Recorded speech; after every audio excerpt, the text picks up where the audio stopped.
Well,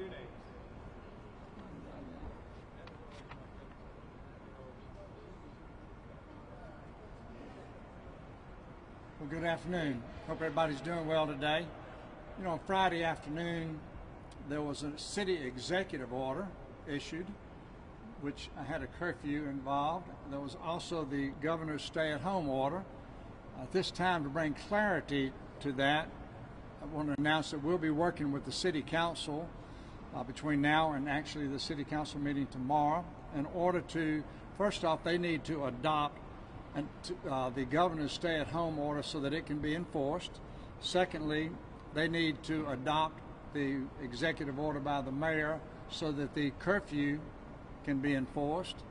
And third, they need to have part of that ordinance address the Mobile Police Department's ability to write tickets for those who are in violation of the curfew. So I'm pretty sure that they understand the sense of urgency regarding that and that they'll be able to do the things that are necessary. Really, at the end of the day, it's all about enforcing the curfew. It's come to my attention, though, over the weekend that we have many people who are at home or in small businesses who are making their own masks to be used, some of them to be given away to our public health officials, others to be used in places of business. So therefore, because those masks are a critical need item, we are saying that these fabric stores are now essential businesses. So that's a change from what we have said in the past. I would also say that in asking me or anyone at the podium whether a certain business has the right to stay open or will it be closed, we're going to every time refer you to the frequently asked questions because I don't want to say something from the podium that will then refute something that we've already answered in the frequently asked questions. And if it's not answered in the frequently asked questions, we'll put it there and we will get you the answer.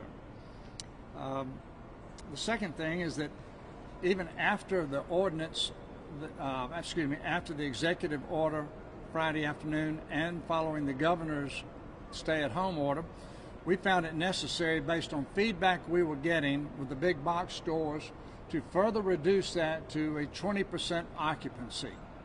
And that was really based on what we were visually seeing and what were the feedback we were getting from the public. And that's exactly what we said we would do, is that if we didn't see the results that we wanted, we would change that number.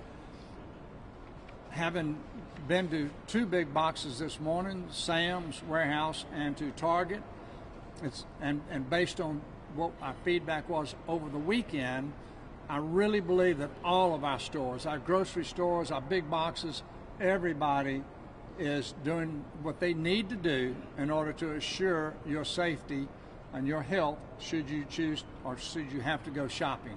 To me, it's very, very impressive. And I'll just give you one example. In visiting Target this morning, they made the comment that every 30 minutes that they come on the loudspeaker and they warn all of their shoppers to maintain that 6-foot spacing. So anyway, tremendously grateful for that because it helps us ensure your safety. You heard also Airbus make their announcement that they're pausing production.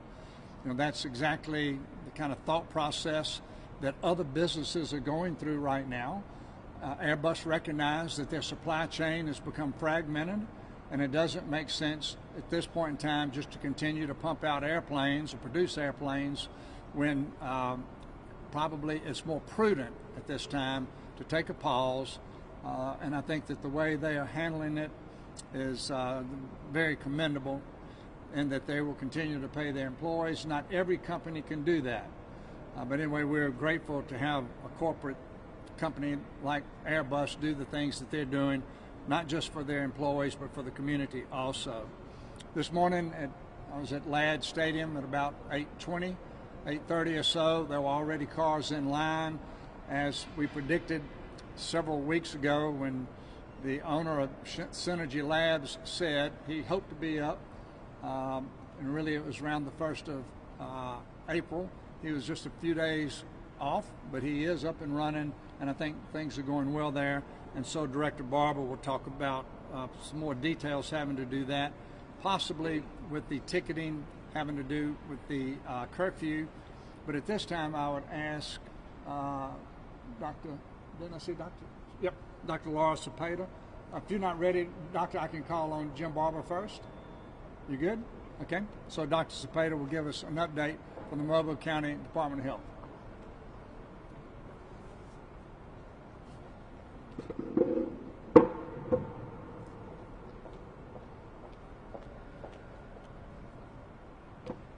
Good afternoon, everybody. I'm here with your regular update. So just to let you know, the state of Alabama stands at just under 2,000 cases right now of coronavirus. Mobile is at 143 cases and Baldwin County is at 37. For the state of Alabama, we are at 47 reported deaths with 32 confirmed deaths. They continue to investigate each death and make sure that it is attributable to COVID-19. Alabama now has confirmed cases of coronavirus in every county except Geneva.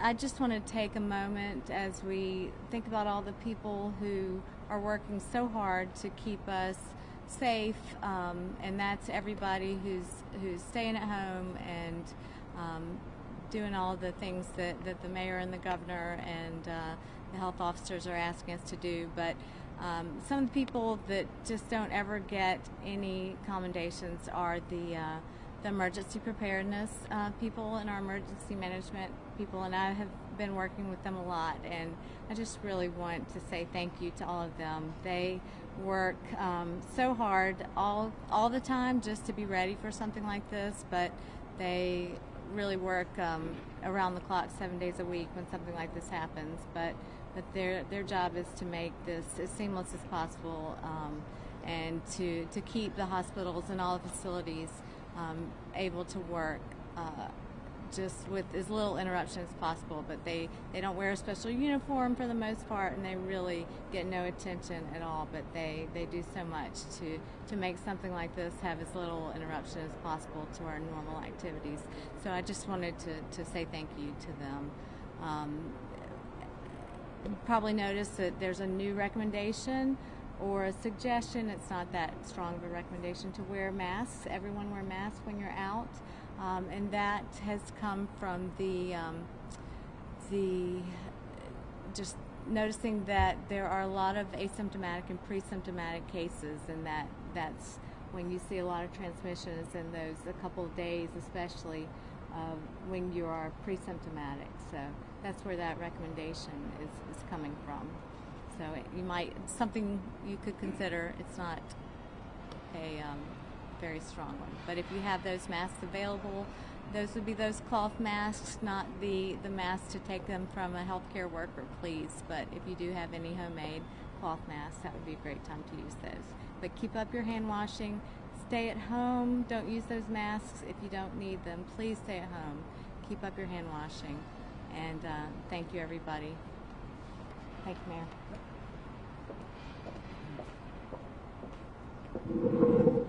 Mayor. So at this time, we'll ask Director Barber to come make his report.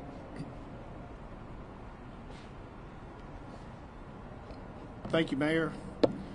Just a report on Ladd Stadium's progress. It is up and running. The public hotline is active.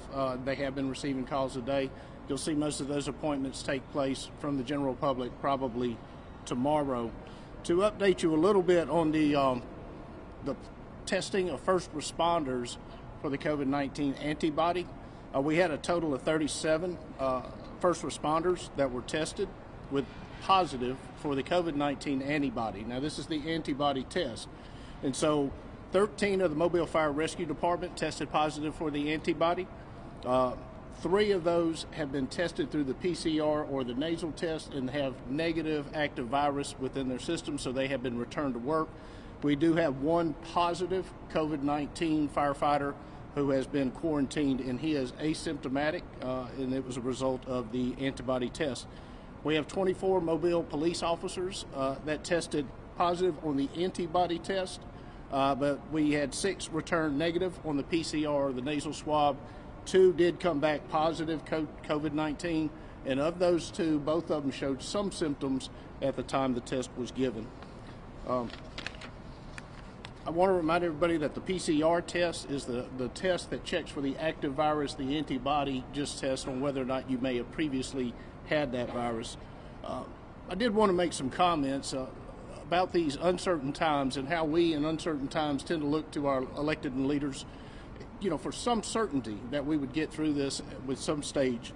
And last night I was watching the news, and like many of you see all this grim and very dark reporting going on in our country, the lack of PPE.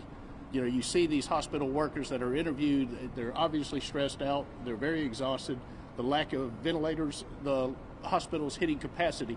So very grim things.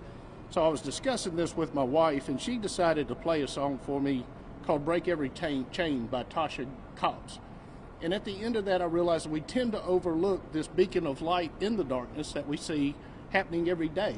And what that is that we understand that the president can't fix this problem. The governors can't fix this problem, and it's not going to be fixed by the Democrats nor the Republicans. What is going to fix this problem is an army rising up by our medical providers. It's the doctors, the nurses, the first responders that are out on that front line, just like I was reading some of those exposure cases. And this is an army that might be short on material, but I can assure you they are not short on their resolve to defeat this virus.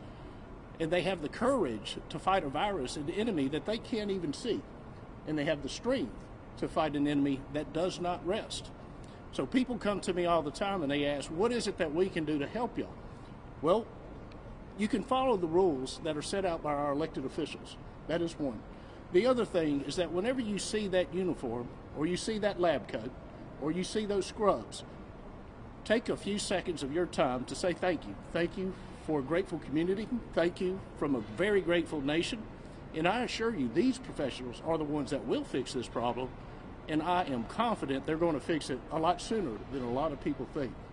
Thank you.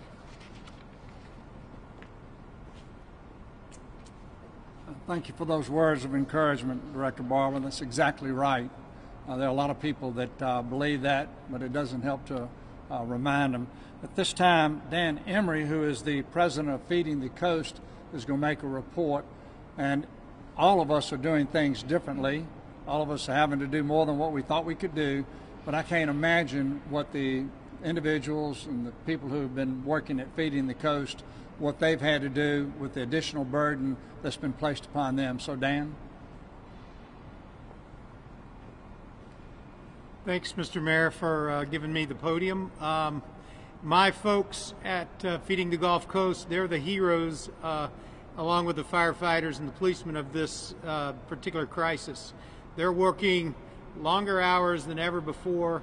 I get there at 6 and I leave at like 8 o'clock at night, and there's people there 2 hours before I get there, and I'm the last one out, but pretty much everybody's working their hearts out.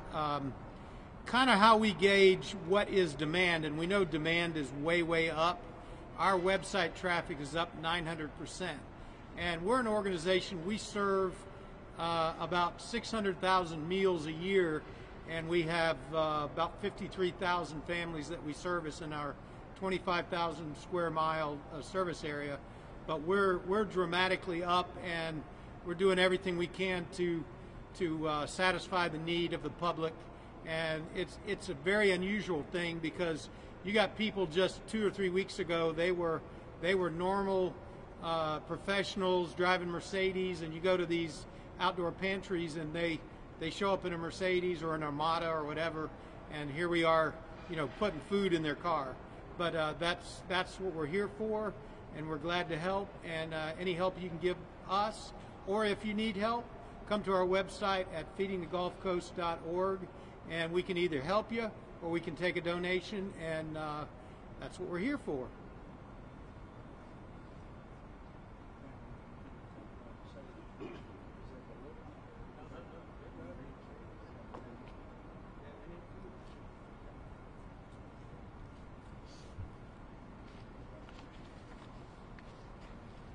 Okay, at this time I'll be glad to answer any questions that anyone may have. mentioned Synergy Labs. How many test kits does the city have access to? The question is, how many test kits does the city have access to from Synergy Labs? And I think it's going to, 10,000 is the number. Yeah. And I'm not sure the exact time frame before they have, how many they're adding on a daily basis. That would be a question for them. Have we identified any new hotspots? Are you speaking of in Mobile County? I would have to ask Dr. Cepeda if she knows, is there a hotspot that's been identified in Mobile County? Specifically, no, there is not one.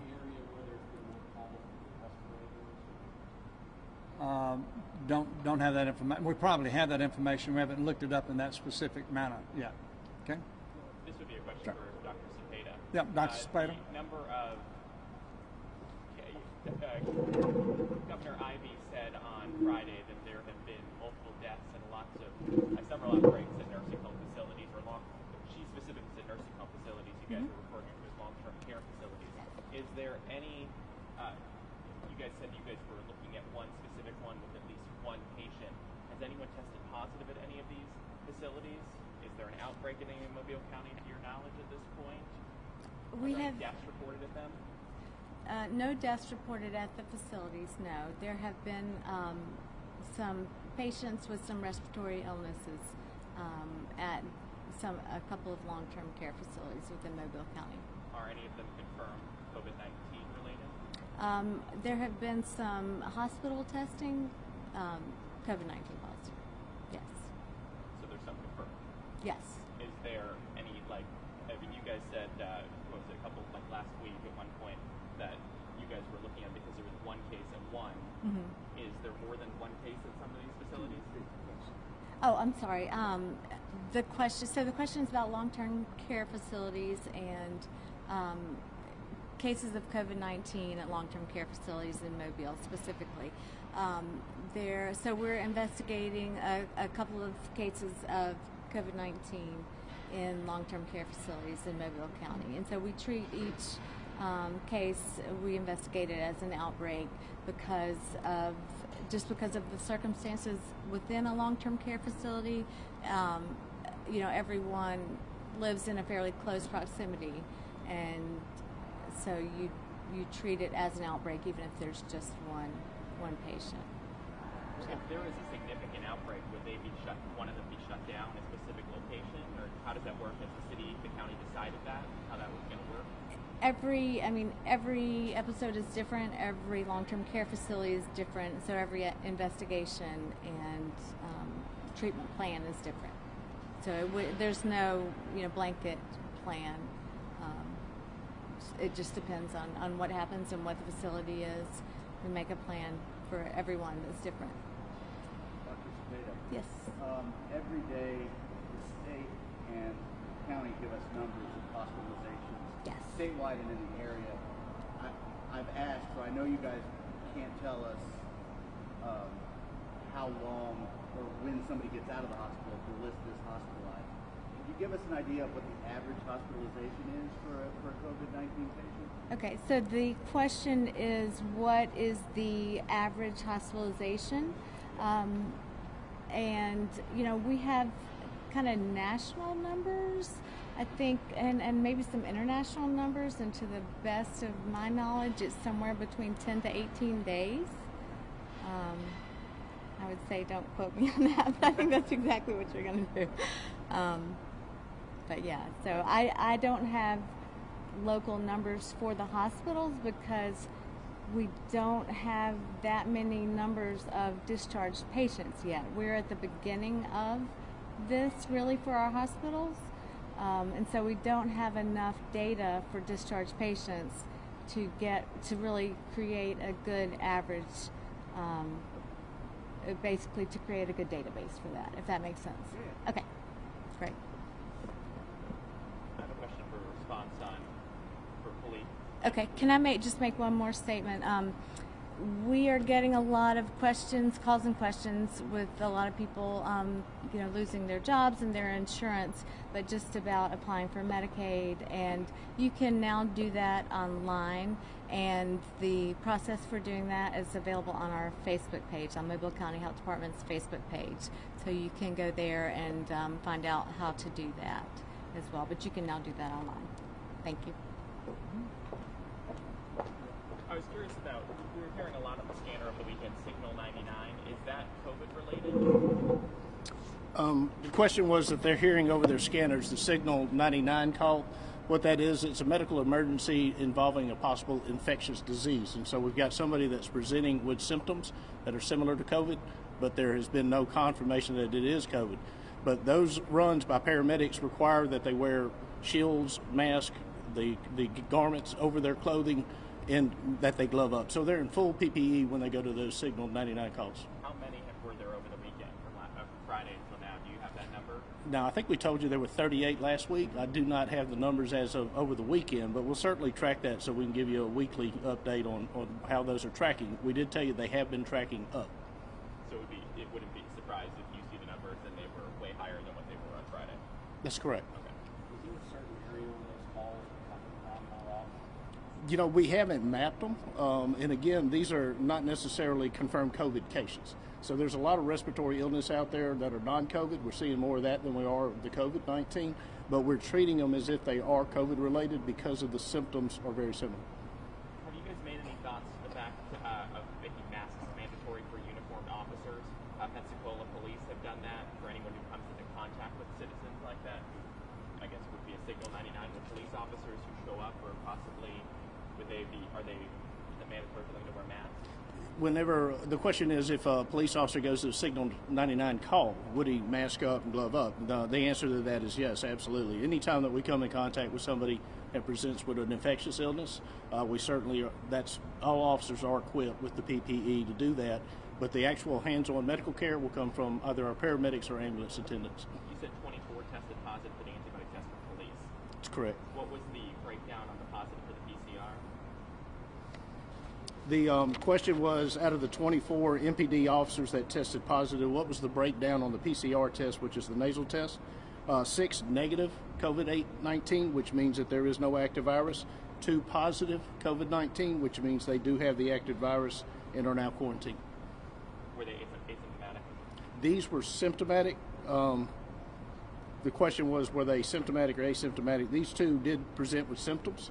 The firefighter that was positive COVID-19 was asymptomatic, had no symptoms. What happened? I mean, do we not have the result from the other nasal tests for the 24 officers? You mentioned 8 that you knew were either negative or positive. What about the other 16? We are still awaiting for the PCR test to come in on the rest of the remaining COVID antibody positives. Okay. Same with the firefighters, I assume, too. We're waiting the test results. That's correct. Okay. Any idea when that come in? The question is, any idea when we would know the rest of them? You can see it took us a week to get to where we are, but we do think that we should have most of the results done by the end of this week. Have you guys tested all first responders now? Mobile PD and Mobile Fire, I would say, are 90 to 95% completed on testing.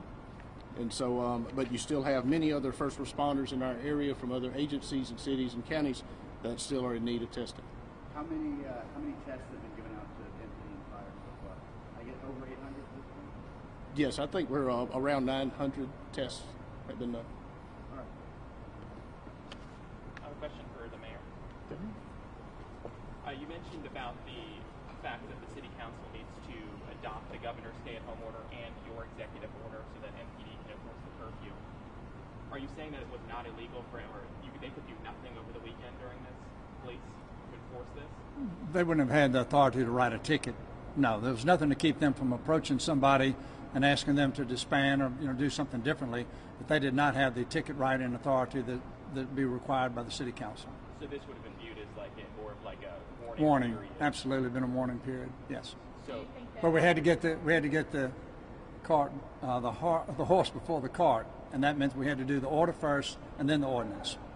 but shouldn't the city council have maybe come in over the weekend to try to stop it, or that day to try to get there was really no way to get the city council.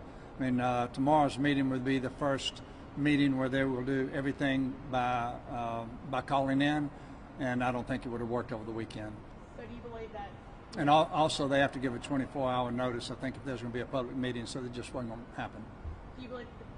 Mobile police officers most likely are going to have that ability, say tomorrow night, to give out those citations.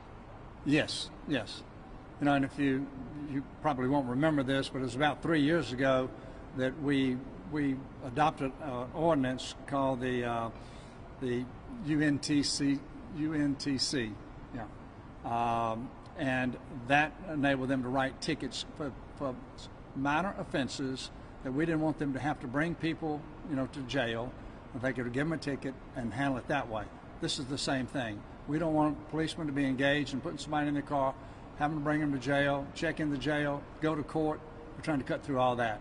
If you're a violation of the curfew, you're going to get a ticket and you have an option of paying it, or you're going to go to court. If you go to court, it's going to cost you a whole lot more than if you pay the fine. I was expecting on a Monday after the stay-at-home order not to see a lot of people out and about. I would say it was any typical Monday out driving to work today to be here for this press conference. Are people not heeding that warning? I know there are a lot of exemptions there where people can go to the grocery store, people can go to certain religious services as long as they're under 10 people. They can go to outdoor activities. It just seems like business as usual. Is that a concern for something like this? Your remark is that it seems like it's business as usual, depending on based on the amount of traffic that you're seeing. Well, when I rode through the malls this morning, and between both malls there were less than 100 cars in front of them, and there were no cars in front of many of the strip malls, I'll say it's anything but business as usual.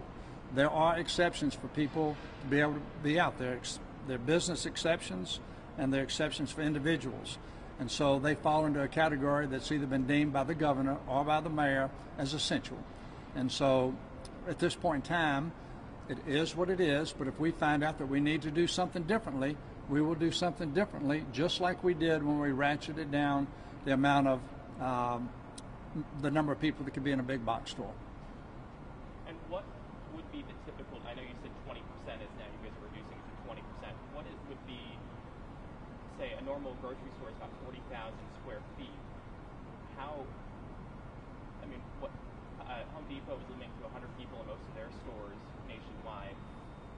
These numbers, that's still pretty high for some stores to be limiting to 20%. Are you guys hopeful that this is going to help? When it comes to the big box stores and the mega stores, I believe that over the weekend what we did is going to put the right number of customers in there so that they can have the proper social distancing. When it comes to some of the smaller grocery stores, you know, whether the number of 40% is still applicable, at this point in time, we haven't had, you know, a bunch of registered complaints that it wasn't being adhered to. If you go in those stores, you will see anywhere from 6 to 8 feet to 10 feet between where people are supposed to be standing. And at this point in time, based on the feedback we're getting, we think it's the proper percentage. So the 20% is only going for the big box stores, not grocery stores? That's the mega stores, which may have like a Walmart, which has a grocery store in it. But the 20% was for the mega stores. So the 40%, I get 40% still for Publix, Winn-Dixie. That is correct. If you're just a grocery store, that's correct. Mm-hmm. Would you, I know you kind of touched on it at the beginning of the conference. Do you want to say anything else just in regards to Airbus and their decision today for platforms? Well, again, I think it's the prudent thing to do based on all the information that they had at their disposal. We had a phone call a couple of hours before the announcement to give us a heads up exactly what it was going to be. I was actually texting the CEO of Airbus this morning at about 7 o'clock, and it was shortly after that that I had the formal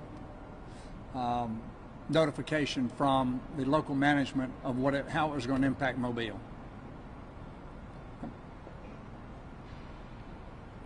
So I appreciate everything that everybody's doing. Just to reiterate, somebody asked me Friday what was the difference in what we had done previously to the executive order and what happened when we gave the executive order is that this is a mandatory stay at home, you know, with the exceptions. Now, after 10 o'clock at night, there are very few exceptions. So if you're riding between 10 o'clock at night and 5 o'clock in the morning, you better have some identification on you so that you can prove that you had a reason to be out. Otherwise, you will be given a ticket. My last thing is that I can't thank the organizers enough for those that did organize the lighted up mobile in the parking lots last night. People with the blinkers on and with the blinkers and flashes on, and appreciate the hospitals allowing them to do that. I also appreciate the governor making it very clear in her order that that was allowable across the state of Alabama. I think this will be especially meaningful this coming weekend, being Easter weekend, of how churches will handle their services. And so we've had wonderful feedback from the churches that they're grateful for the clarity of how things can be done. So thank y'all very much for being here. We'll see you tomorrow at the same time. Is Costco considered a big box store? Is who? Is Costco in that mega store? Costco is, yes, absolutely. Okay. Yeah. So that's the 20%. Yeah, Costco would be a 20%. Yep. And I think Costco was one of the leading ones on to getting it right early. Thank you.